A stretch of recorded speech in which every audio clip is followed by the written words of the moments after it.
Imagine this. You're in your first year of teaching. You're prepared for your undergraduate degree, practicum, and student teaching. You walk into your first day of pre-planning feeling confident and excited to begin. As you're preparing your classroom, an older woman walks in and introduces herself as the paraprofessional that will be working with you this year. Your head begins to spin as thoughts race through your head. Why hadn't anyone told me about this? What am I going to do with a paraprofessional in my classroom? You greet her warmly, but the sense of panic doesn't subside. Your courses did not prepare you for this. None of them had defined how to work with a paraprofessional in your classroom. You walked in that morning feeling confident for the year ahead, but as you leave, you feel nervous and unprepared. As seen in this example, many teachers in preparation programs do not learn how to effectively collaborate with paraprofessionals. While my example entertained a general education teacher finding out that they had a paraprofessional in their classroom, these para-teacher relationships can be formed in a variety of ways. As you can see, we could have general education teachers who have students with disabilities in their classroom, and that's why they have a paraprofessional. Or you could have special education teachers that assist those paraprofessionals while they work with students with disabilities. Also, you could have special education teachers in a self-contained classroom that have a paraprofessional. No matter the setting that these pair-teacher relationships are formed, teachers still need to ensure that they are facilitating effective collaborative relationships with their paraprofessionals. And also, we're going to focus on the special education side of collaboration. So why is it such a difficult thing for teachers to build collaborative relationships with paraprofessionals? Well, for one, there's a power dynamic issue. So oftentimes, one person wants to take control, or someone might have more experience.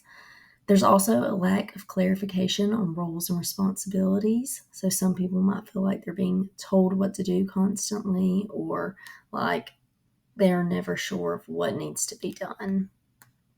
There's also a lack of training, and when there's a lack of training, teachers and paraprofessionals feel lost and unsure of what to do in specific situations or in small groups. Also, whenever these issues arise, whenever you don't have good collaborative relationships, these can lead to paraprofessionals feeling undervalued and underappreciated or unappreciated. Research shows that 84% of paraprofessionals feel that they are undervalued and not seen as an active contributor in their classroom. This also, in turn, leads to the rising attrition rate. So in the 2021 to 2022 year, around 23% of paraprofessionals left the field, with only 3% of them becoming certified teachers. As you can see, this is a very big issue. Paraprofessionals feeling undervalued, and if they had collaborative relationships, this would most likely help them feel appreciated and lead to a lower attrition rate. So why is this important for student outcomes? Well, high-quality collaboration with paraprofessionals can improve instructional quality and increase in student achievement, especially in special education classrooms. Having that extra person is extremely helpful. It is believed that paraprofessionals either support students who have learning difficulties or offer additional time for teachers to support them. Either way, students with disabilities are positively impacted by paraprofessionals. And then I have a quote at the bottom that says, teachers and paraprofessionals often discussed the way these professional relationships had significant impact on their own happiness and job satisfaction. Both of these are important issues for the field, given the challenges related to overturn and retention of these educators. So one of the models and one of the resources that I am going to include at the end discusses something called the 3Cs model.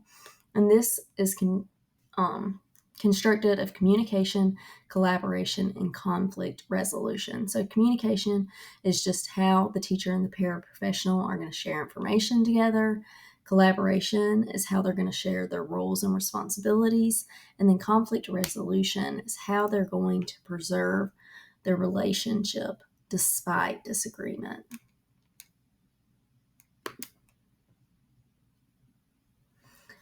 So, building strong relationships between teachers and paraprofessionals is crucial for creating a supportive learning environment for students that enhances achievement and well being.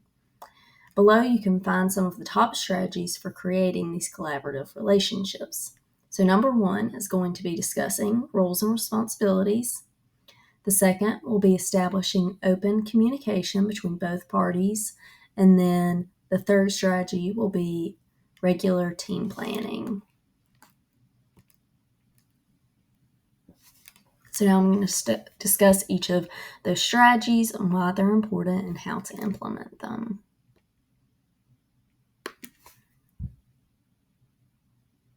So discussing roles and responsibilities.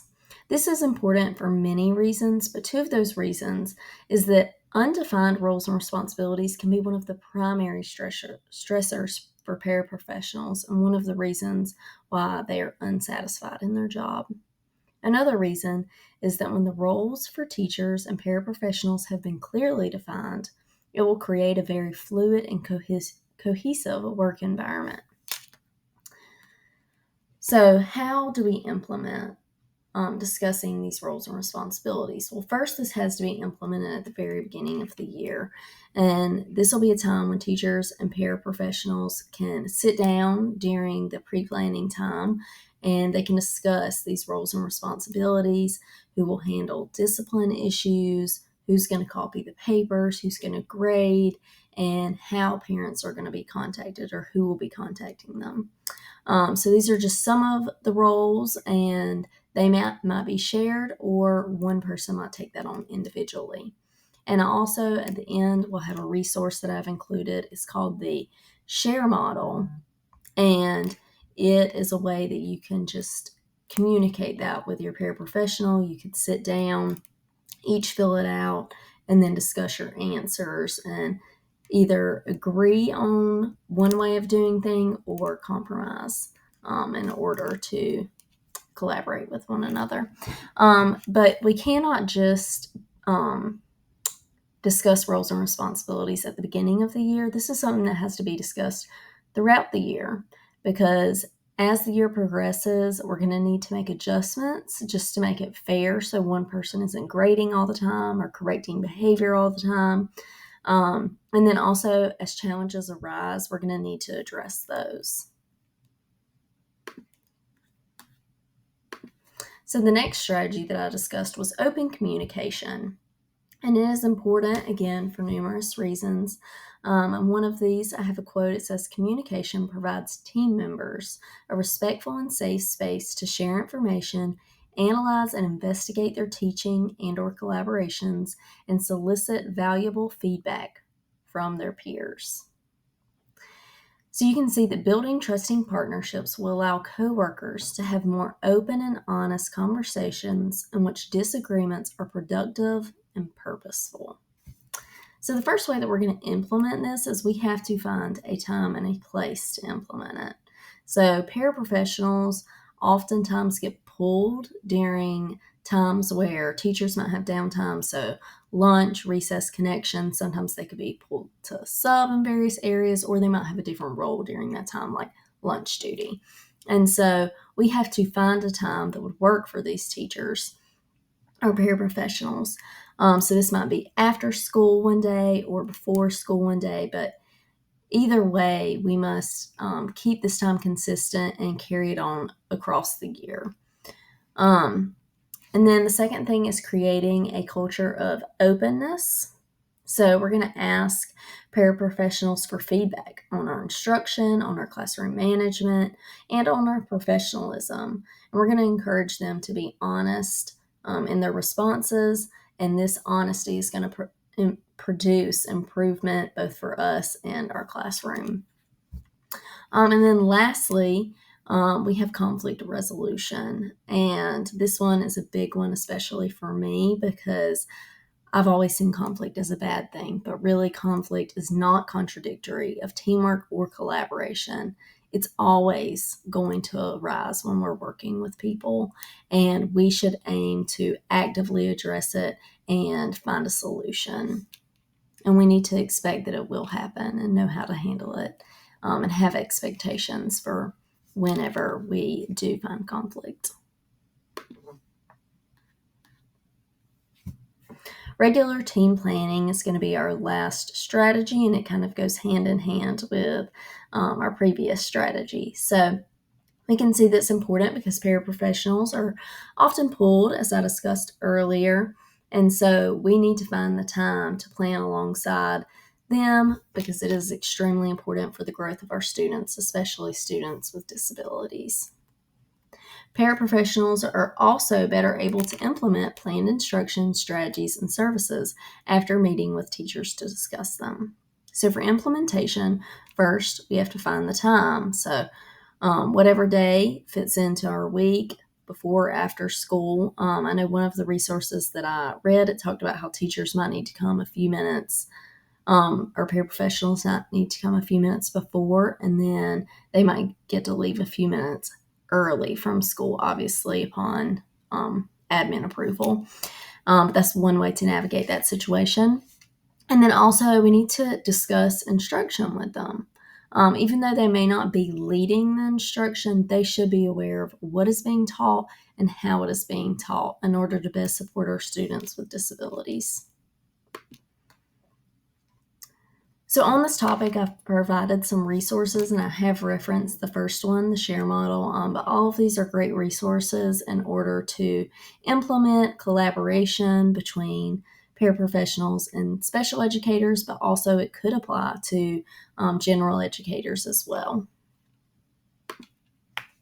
And here are my references. Thank you.